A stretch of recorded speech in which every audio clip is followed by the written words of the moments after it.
Welcome to Soul, a weekly entertainment show on fashion, arts and culture, food, relationships, and mental health. Our weekly co-hosts are Dr. Delvena Thomas, Imani Warren, and Chef Irie. Now introducing our host, Miss Nicky Gelin.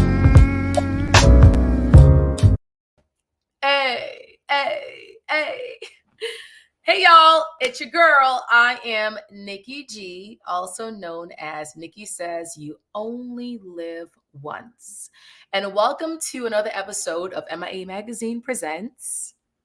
So I want to give a big shout out to our sponsors tonight. It is the Florida Lottery, Duke and Dame Whiskey, and also FAMU's Medical Marijuana Education and Research Institute. So get credible information and engage in a safe space to learn and talk about cannabis. Educate, learn, and talk about cannabis right here within South Florida. Now, we have a special guest tonight, and y'all, I'm sure you've seen it all over TV, radio, billboards, social media. The Formula One Grand Prix event took place in Miami this past weekend. It kicked off on Friday, and it was like just the biggest, hypest event happening last weekend. I was not able to attend, so here's a little recap of what went down. The campus is insane. When you think about a global city, think Miami. I mean, what better city to host F1? I haven't experienced a new race have this sort of a buzz. The energy is crazy. We're having great people, great drinks, great time. Oh my God, feel the rush, about to turn it on. Hello there, Miami. Are you guys ready to party? Levels.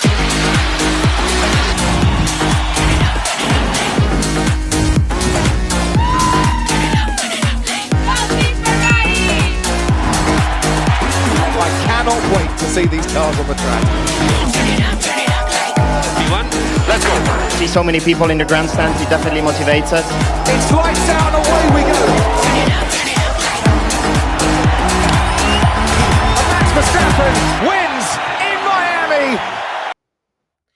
Woo! How come I wasn't there? Like, I have FOMO. I have like mad FOMO right now. So 2023, I'm going to be there, okay? Now, that being said, I want to segue on over to our featured guest tonight.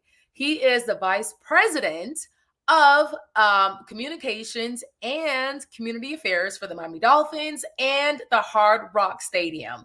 So, Mr. Jason Jenkins, thank you so much for being our featured guest tonight. How's your Wednesday going? No, good evening. Thanks for having me. We definitely have to change that for next year. 2023, you'll be front and center for sure. Oh my God, I have like no Instagram footage or pictures to post because I wasn't there. We have to change that. That was a miss on our end for sure. Yeah, we're going to change that. Definitely. So let's get right into it. So tell us a little bit about your background.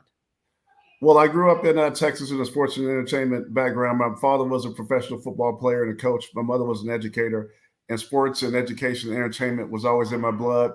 Went to Texas Tech University out in Lubbock, Texas, was on the football team there, but kind of matriculated to different places, Lehigh University and in Bethlehem, Pennsylvania, Texas Southern University at HBCU back in Houston, Texas, where I was born.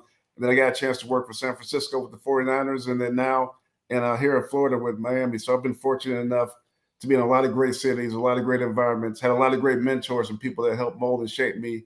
I started with my parents, and so excited to be in this role where we can impact both the community aspect, but also work with our social media and communications as well. That is awesome. And it's back from is it 2013 or 15 is when you started with the organization? Yes, I started a while back, even a little later than that. Came here in 2009. I started in football, media relations and communications, setting up player interviews, coaches interviews. But I'm fortunate to be in a place with owner Stephen Ross and vice chairman Tom Garfinkel that saw something in me and helped nurture me and help me grow. And a lot of great mentors in the community as well, too, who I'm sure are listening right now, as well, too, that played a role in my development. So I'm excited to continue to be a role model for them and pay it forward, but also talk about great events like the Formula One event we just had this past weekend. Yeah, let's get into that part. So How did the relationship blossom with F1 and the Hard Rock Stadium? Well, when you look at Formula One, which is a global event, it's one of the biggest events in the world. A lot of international reach, a lot of national fans that are being driven to a certain degree through the Netflix series Drive to Survive, and a lot of things going on. And getting a chance here when they got a chance to be at Hard Rock Stadium and be at Miami Gardens. Miami is a cultural curator. You talk about art, fashion, food. I want to hear from Chef Irie a little later, as well too. But it was a great fit for us, and having it within our stadium really kind of brought significant impact and community impact for residents as well too. We had over 1,500 tickets for Miami Gardens residents, free tickets. I got a chance to be a part of this event. We had 14 minority-owned restaurants. Through our food relief program starting the pandemic, we started feeding meals out of our stadium each day. But as a result of that, we also worked with local Black-owned businesses to pay them and help keep their lights on, keep working through the pandemic. And as a result, we were able to transition them not into our stadium for Dolphins games, but also during this Formula One event. So they got an opportunity to see and get their food tasted by just national, international, local people from around the world. As a great way to put some economic impact as well. Yeah. We also had Willie T. Ribs, a real famous motorcycle legend, came in to a Formula One in school. So we worked out in Bunch Park in the city of Miami Gardens to come in, and we surprised kids to come to the event as well. So if we wanted to be a true community steward through this event and make an impact, but also put Miami Gardens on the international stage. I mean, this is an event that's in Monaco, that's in Barcelona, that's in all across the world. And it was great to see Miami Gardens be in the same light as it relates to that. And we're excited to have a 10-year partnership with Formula One and continue to learn, grow, make things better, but also continue to drive a community impact in the brand and put this brand on a worldwide level. Yeah, this is so huge. So again, it took place this past weekend. So for those that have FOMO like myself, and for those that couldn't make it, what are some of your memorable events or some highlights that you can share with us? Well, it started just with the event, getting the chance to see the cars and get people to experience that. Just seeing the opening race, the practices and the qualifying, and getting the chance just to see them zip around the stadium. That's something I'll never forget. We had a pit walk and got a chance to see a lot of people came down for this. So you're talking about DJ Khaled, Dwayne Wade and Gabrielle Union, Michael Jordan, LeBron James, all these different people that you see on there, getting a chance and seeing this event. So it's great to experience that and have our players, Miami Dolphins players, be a part of that. For me on a personal level, it was gratifying. We had a community event the Thursday night with Sir Lewis Hamilton came in, and Naomi Schiff, who's a W Series driver, and W Series is the female-driven series in the equivalent there.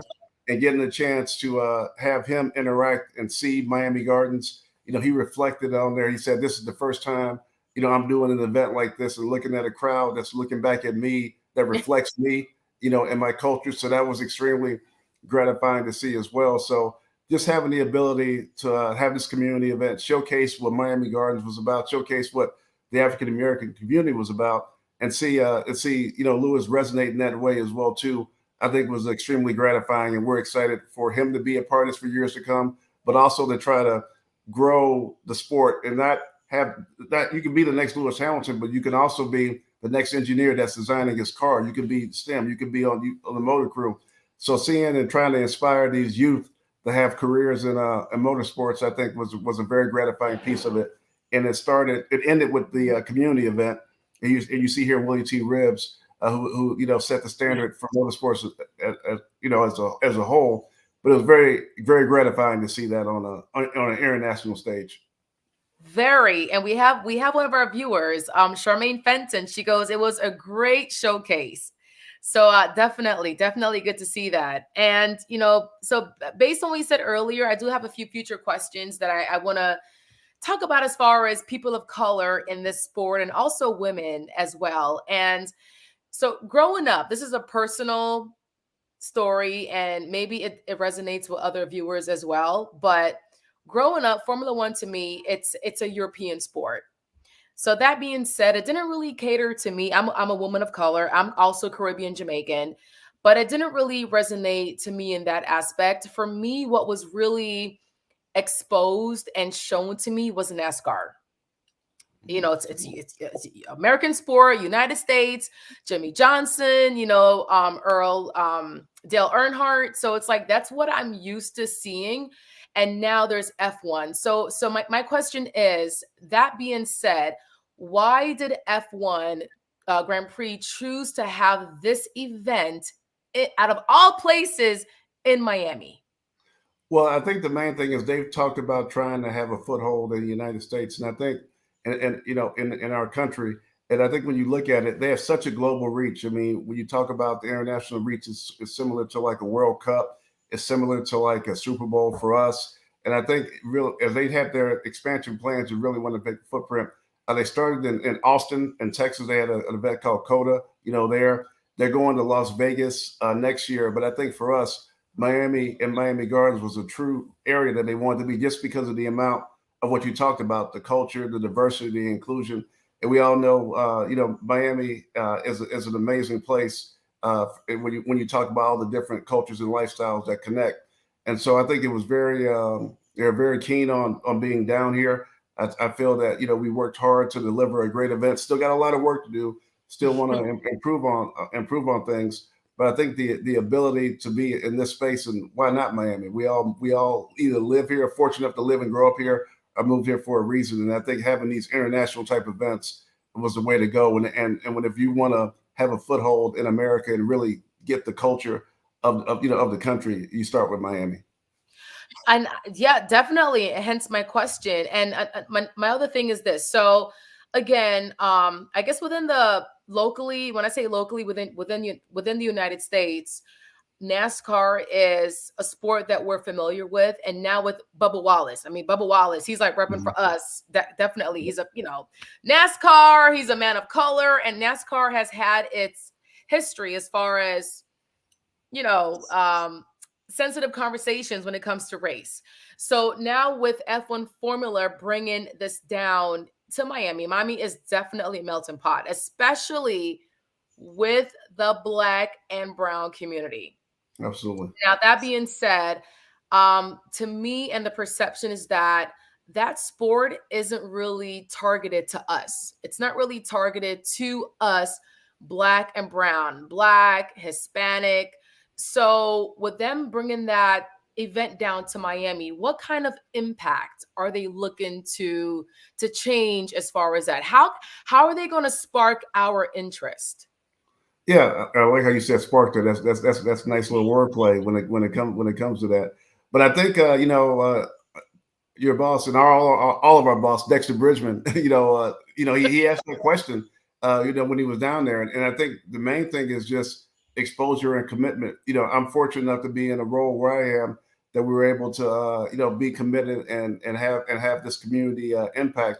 But also we had a lot of people that either experienced this event through the tickets through the Miami Gardens or purchased them, but also media as well too. I mean, Dexter was out there in full force, Tony Lassane, hip rock star with that crew, Cedric Dawkins. We had the Black Advisory Board involved in that. And I think this exposure and this commitment, because the reality is good business. That's the main thing of getting this exposure to our community, the Black and brown community, is going to pay dividends for that, and having intentional efforts in terms of trying to gain exposure to the sport, education around the sport, and also show what you can be, not just the drivers, but all the other things that go around with putting on this event.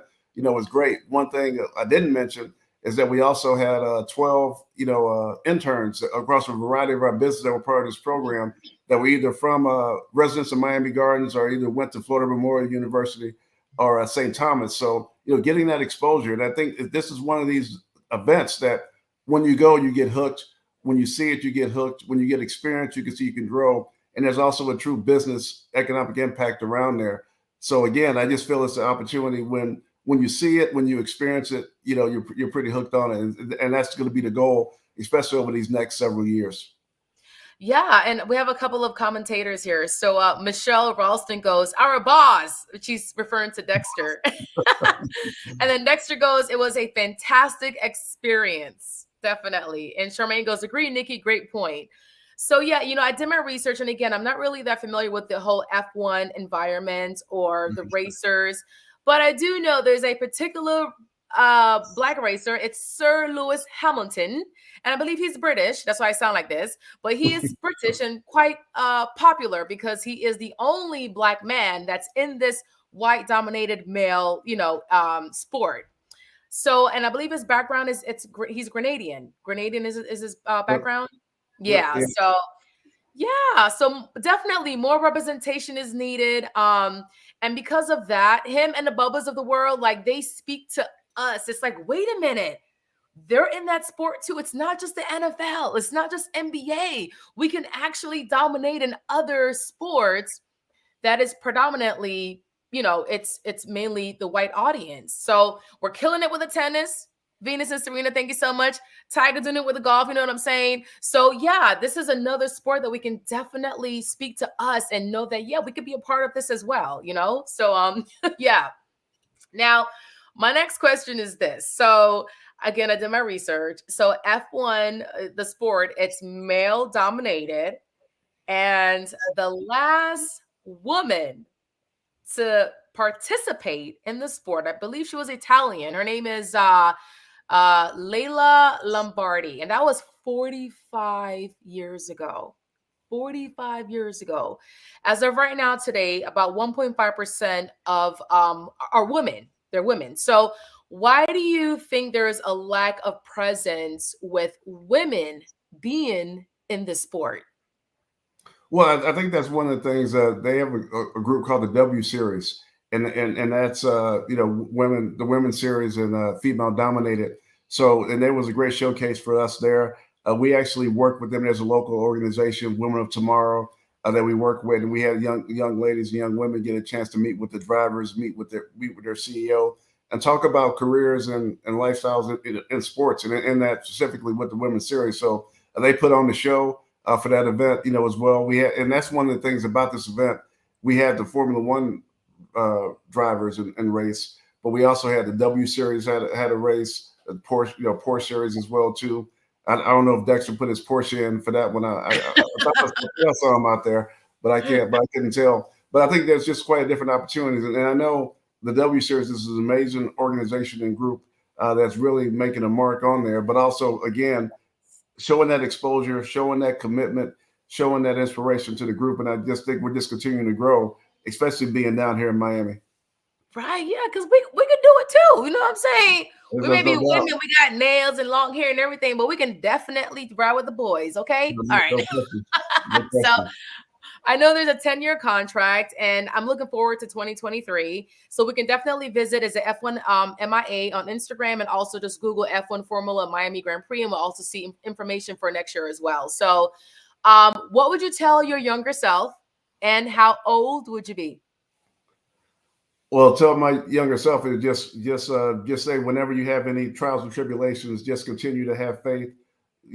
Have a long-term goal, have a long-term objectives. Because when I first started, being out at Texas Tech University, playing sports, I never knew this career, existed. And I think having this ability to have a lot of mentors that poured into me, have a lot of people that looked out for me, care for me, got a chance to learn, grow, fail in different environments, is really, helped me to get to where I want to be, and also be an opportunity to help others as well too. And so I think that's the main thing. I never would have thought, growing up, in Missouri City, Texas, never been on a plane before I went to college, to be able to have these experiences, to travel the country, go international with some of the events we've done, and now be a part of not only the Dolphins and the Hard Rock Stadium, when you're talking about Jazz in the Gardens, Rolling Loud, Miami Open, all these different events. And OBC, don't forget OBC. Orange Boston Classic. You must have went to fan, in terms of that.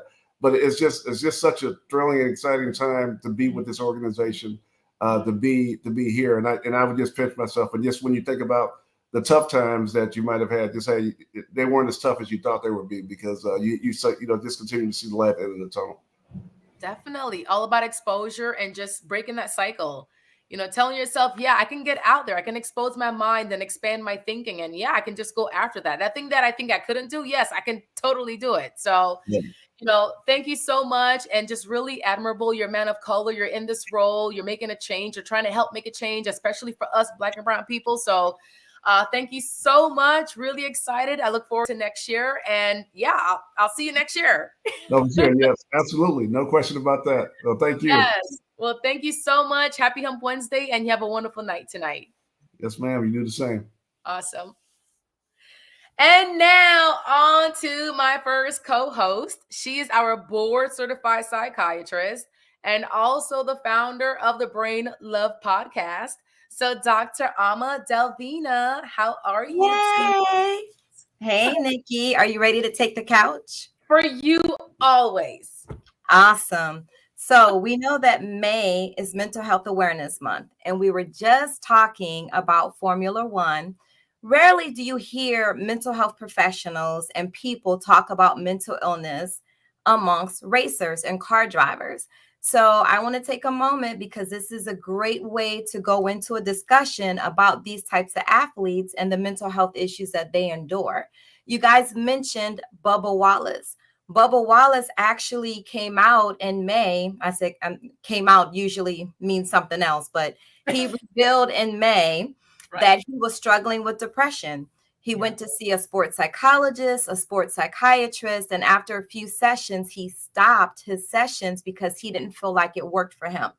So before I go on about his story, I just want to let people know that if you go to see a mental health professional and you're not getting better, it's not working for you, it's quite possible that that is not a good fit. Whomever you are seeing, whether it's the psychotherapist, the psychiatrist, if you're not improving, it may not be a good fit for you. So don't give up and go and struggle and, and struggle in silence and battle those things on your own. Try again, seek out a different mental health professional, someone who may be a better fit for you because they may have different skills. There may be something different about the techniques that they use. Their personality may be different than the former person you were being treated by. So folks who struggle with depression, just know that there are many different modalities and different ways to help you overcome and improve and stabilize. So besides Bubba Wallace, there have been other race car drivers who have come forward and talked about their battles with mental illness. Stephen Licht, I might be saying the name or mispronouncing his name, but it's Leicht. He's a guy who states that being a race car driver for NASCAR robbed him of his full potential. And so this is a guy who also battled severe depression. And don't misquote me, but it has been stated in certain articles that he may have attempted suicide as well, allegedly. And so these were situations that occurred outside of his racing career. However, he was interviewed and he cited the circumstances around racing. And so when you think about it, a lot of these drivers start racing when they're 5 or 6 years old. They're little kids. It's more intense than other sports because they're racing, 40 to 50 weeks out of the year. There's only 52 weeks in a year, but this is a sport that's ongoing and it takes a lot of training. It's also a dangerous sport, Nikki. If you crash, if you make one wrong movement, it's not that you cause or create a problem for the team. It's other things that can happen, such as death. So already these race car drivers are on full adrenaline. They're on full alert. Their brain is working overtime and tapping into certain parts of their nervous system that protects them. There's a lot of adrenaline going. So when you think about it, you're racing these cars at high speeds, 100 miles an hour, 150 miles an hour, 180 miles an hour, 200 miles per hour, and you're going around these curves and it's so dangerous. Your brain being on that high level of alert for such a long time and repeatedly doing this can cause a person to have let down or to drop and have depression because you go from being up here to stopping all of that and you crash. Your adrenaline that you've become accustomed to that has just been, at the top of the meter has now gone down.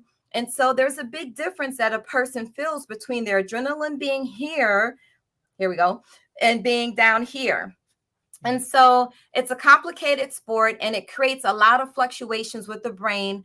the neurochemicals inside of the brain, your dopamine, your adrenaline, all these things kind of work together. So I just want people to understand the seriousness behind mental health balance, mental health challenges for this type of sport.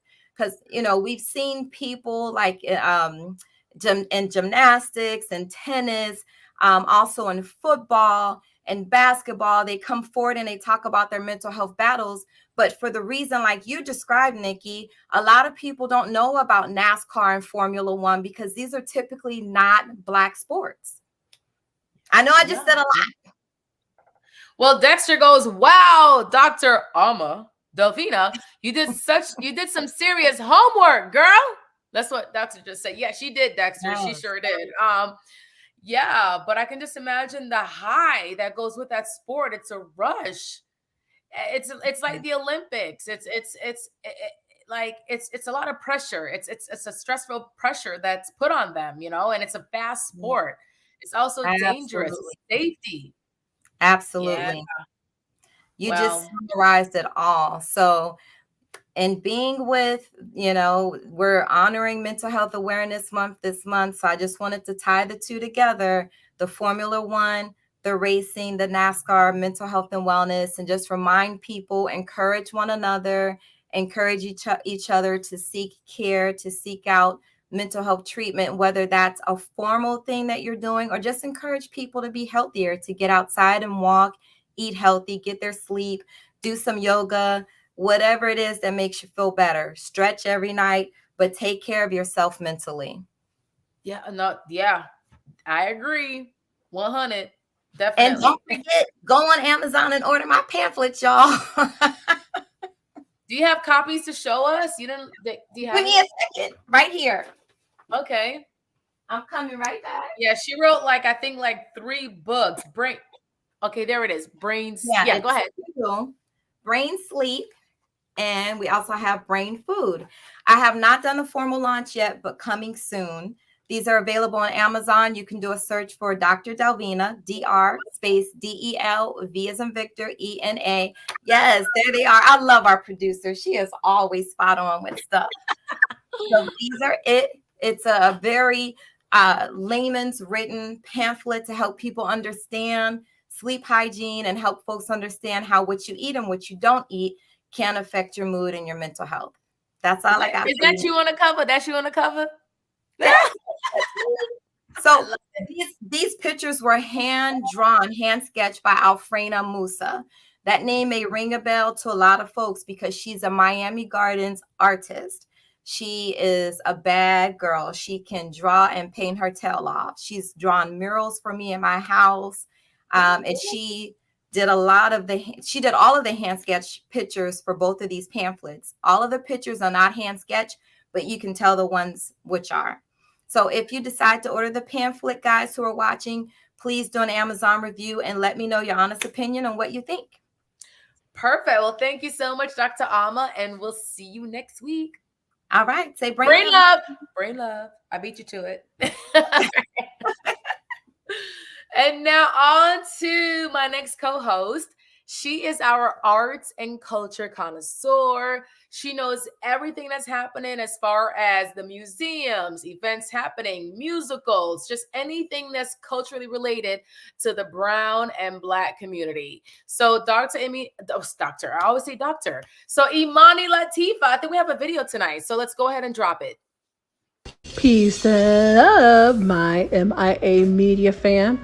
Imani here talking about this amazing place located right in the heart of Biscayne Shores, right in Miami, the Viscaya Museum and Gardens. Now, this place is a historical landmark.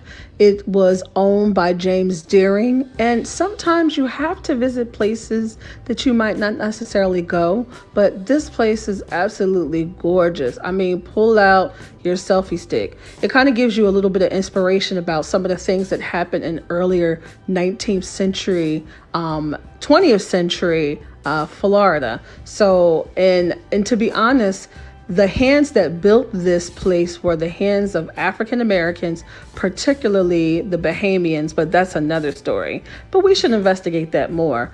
So when you go, of course, you can do your own walking tour, but this is great if you want to kind of show off some of the amazing things that Miami has, especially some of the historical things. Of course, I am into history, art, and the culture movement, but the gardens are they're just beautiful.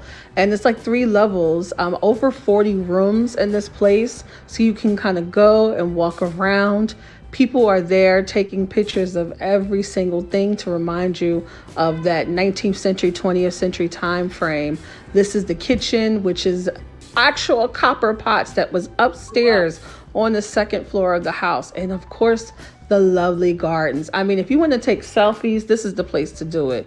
Pull out your selfie stick, walk around, be amongst nature. Back not too long ago, there was a hurricane that came through, but they still use the section that hasn't been destroyed. So if you have out of town guests and you want to do something that's historic and fun, go check out the Viscaya. You will not be disappointed. Remember, Imani told you, enjoy yourself, fam, and make sure that you have a lovely time. And thanks for watching. Peace and blessings.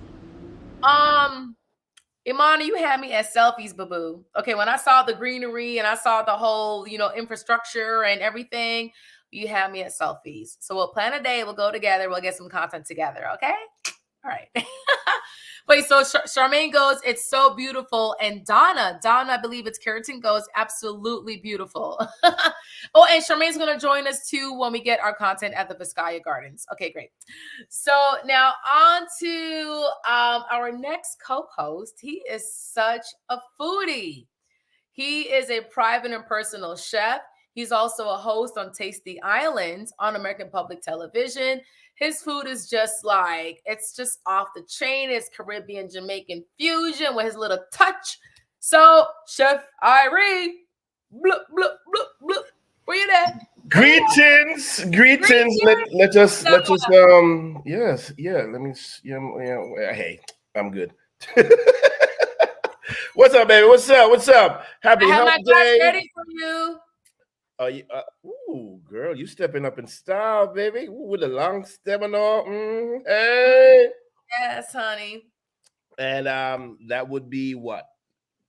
What you This mean? is a Sauvignon Blanc from the French region. Thank you. Nice. Yeah, it's good. Nice, crisp. I like those. It goes very well with with a lot of dishes. Yes, seafood, poultry, vegetables, vegetarian dishes, vegan dishes for sure. Some meat dishes, but it's not overpowering, and it doesn't overpower, the food, and it tastes amazing when it's very crisp and chilled. Got that nice chill to it.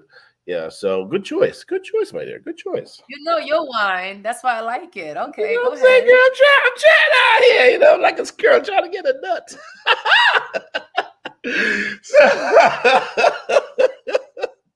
So look at so today, yes, welcome to Chef Irie's Flavor Vibes, and today we're going to be talking about green condiments. But before we get to any condiments, today is National Eat What You Want Day. So I guess this is your excuse for the whole, for the rest of the 364 days of the year. Today is Eat What You Want Day. And, don't give any, two hoots about it. Yes, so I don't know what you're having for dinner later, but I'm going to find me something, whatever that is. Today I had Chinese broccoli with shrimp and pork and rice. I was out, on the road, so I picked that up. Yeah, what there? That sounds good. Yeah, it is. So green condiments or green sauces. So the world has everybody seems to have a green sauce of some kind. So we're gonna start you off with your classic Italian pesto. And I must preface this to say that pretty much any of your green sauces, whether they are made as condiments, they can also be infused in dishes. So pesto, you can spread that on your sandwich. You can make, you know, pesto baguettes, yeah, those things. But you can also add it in your pasta. You can add it in rice. You can add it in mashed potatoes. You can add it with your vegetables. So all the sauces that we're gonna list, you can do all of that stuff, with them. You can even use it as a marinade. So your Italian pesto, you got your basil, you got your garlic, you got the olive oil, you got the Parmesan, and the one thing what makes it a pesto is the fact that it has pine nuts in it. So you can switch out the pine nuts and use walnuts, preferably. If you make it, with some, but it has a nut component. So if someone is unfamiliar and they're allergic to some type of nuts, make sure you ask them, are you allergic? Boom. So that's your Italian pesto. Next, we're gonna jump to the chimichurri. Yes. So the chimichurri. So a lot of people tend to overwork this condiment or sauce. It is really intended to be a very loose sort of oil-based condiment sauce, and traditionally it is made in a pilon or mortar and pestle. Yes, so I don't know if you have one of these at your house, Nicky, but I know you love some food, and I know you may be out there cooking some stuff, girl. You need to get you one of these. Why do I say that? Yes, it may take you a little longer to get done, but what it does when you're using this, it doesn't break the components down to such fine quantity, the quality of the herbs and the thing that you're pounding. And this is why the condiment, the chimichurri, is meant to be loose, and it's meant to have a certain amount of texture to it. So when you have your grilled meats and your grilled fish and your grilled chicken and your grilled vegetables, and you make your chimichurri sauce and you just lay it on, it doesn't run off. It still has texture, so you feel like you're just eating very finely cut vegetables per se. But the oil and the vegetables need to sort of have a slight emulsion. It shouldn't be broken, but nowadays, as it is with green seasoning, nobody is really taking the time to use a mortar and pestle. So everybody is using a food processor or a blender. So, Uruguayans, Argentinians, the chimichurri, because, those are very big meat countries. Argentina with their beef, beef, and, other meat stuff. So the barbacoa, the grill, once these, the parrilla, once these meat dishes are cooked and sliced, and you lay that chimichurri on, you don't need nothing more. You don't need nothing more, girl. You don't need no sauce. You don't need no butter. Forget that stuff, right? You know what I'm saying? Yeah, forget that stuff. Salt and pepper, sear, boom, cook that meat, and then you put that chimichurri on. Forget about it. Grill that eggplant, girl. Forget about it. All right. So we're going back over. We're going back. So the Caribbean now, is definitely a hotbed for green seasoning, for sure. Puerto Rico, Ricaito, that's what they call it. Hopefully I'm pronouncing that correctly. And if you're in Puerto Rico, it's Ricaito, and Cuba, sofrito. Could be, it could be interchangeable. And similar ingredients in the Caribbean: green onions, parsley, cilantro, garlic, and peppers, onion, sometimes vinegar, lemon, Scotch bonnet for sure. And so if when we go to the next slide, don't go just yet. So this is a Trinidadian green seasoning, and in Trinidad, the use of culantro, is very, very, very important. Yes, otherwise known as shadow benny or shadong benny. They use this, and the Shadow Benny is a stronger flavored, herb, more stronger than the regular cilantro, if you would. Some people don't like the taste of cilantro because there's a gene in their body that allows it to taste like powder. So, but basically, green seasoning, get all your herbs, your spices, you mix it up.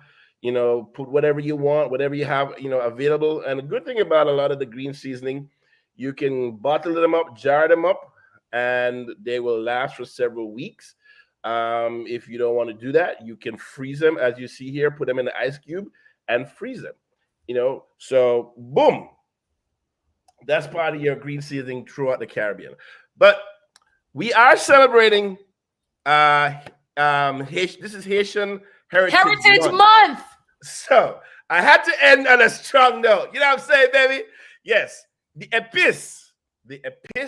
So the épice is like, the holy grail to Haitian, cuisine. Pretty much nothing gets cooked without épice. Whether you're making a soup, whether you're making chicken, whether you're making beef, whether you're making fish. So it's primarily used as a marinade.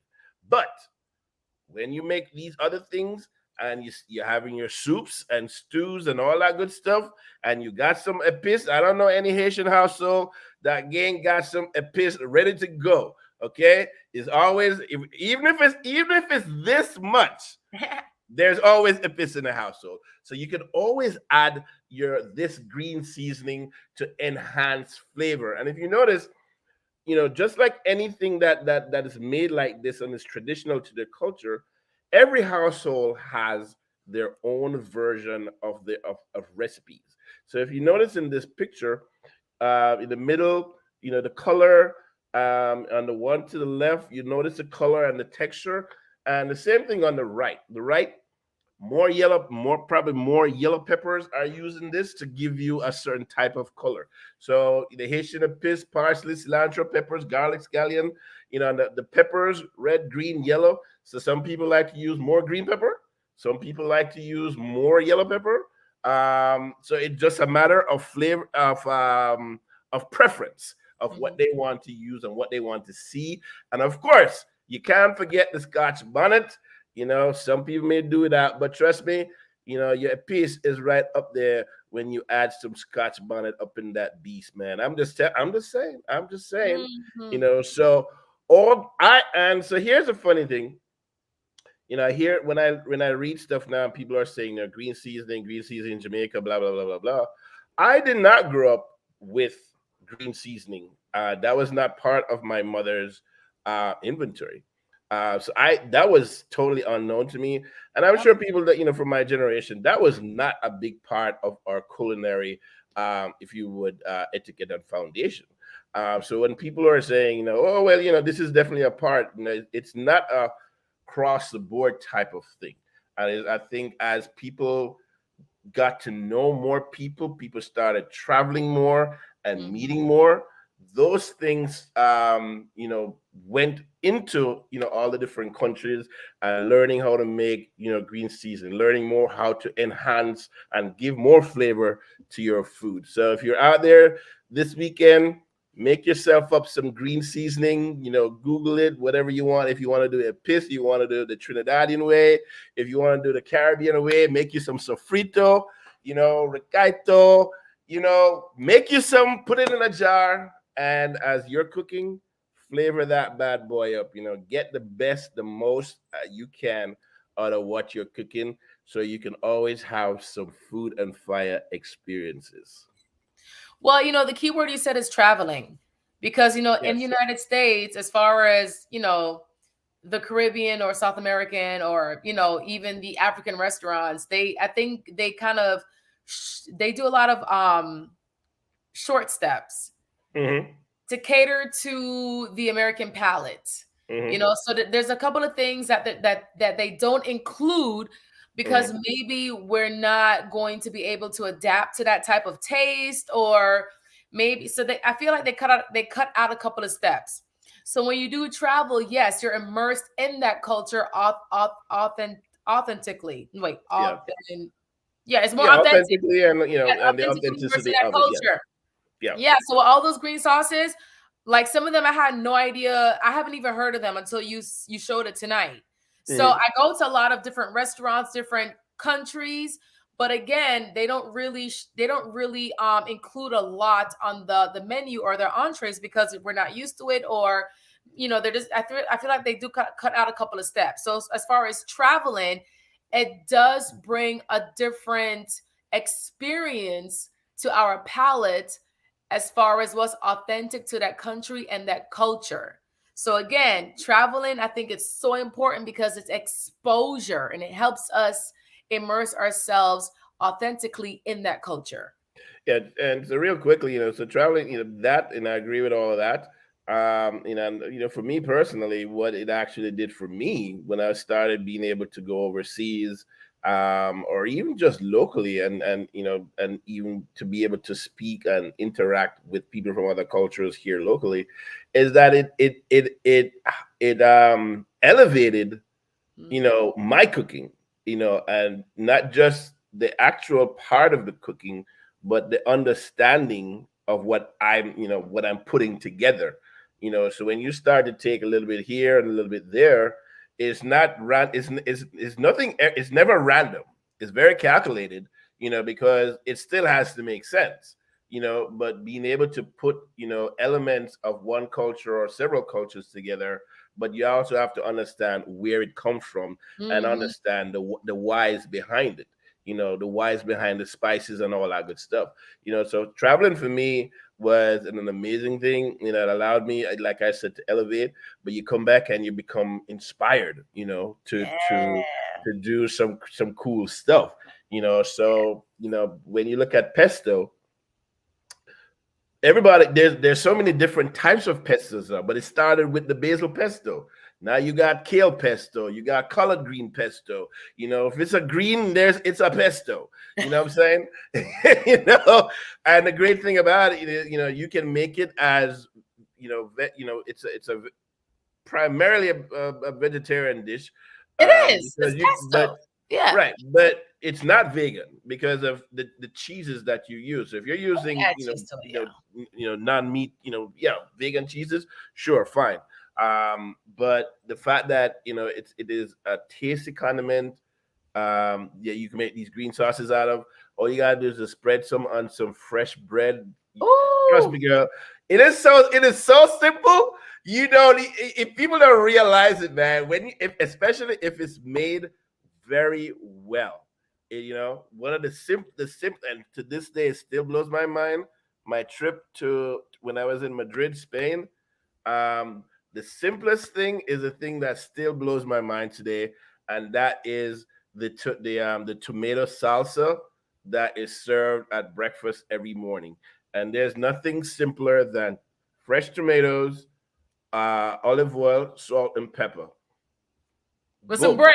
Bread and some bread, because the bread is made fresh, like every morning, and all you're doing is just putting some of that stuff on some bread, and you have your eggs and all. But when you taste that stuff, and the fact that there is no, it's not GMO, there's no fertilizer stuff in it, you can taste the difference. So people, if you ever get a chance to go to Europe and some of these other countries outside of here, you will know the difference and why we believe that they are killing us. All right. Again, keyword, y'all get out there and travel. All right. Get out there, expand your palate and travel and just gain that authenticity with your taste buds. Exactly. Right? So I'm gonna see you on Saturday, right?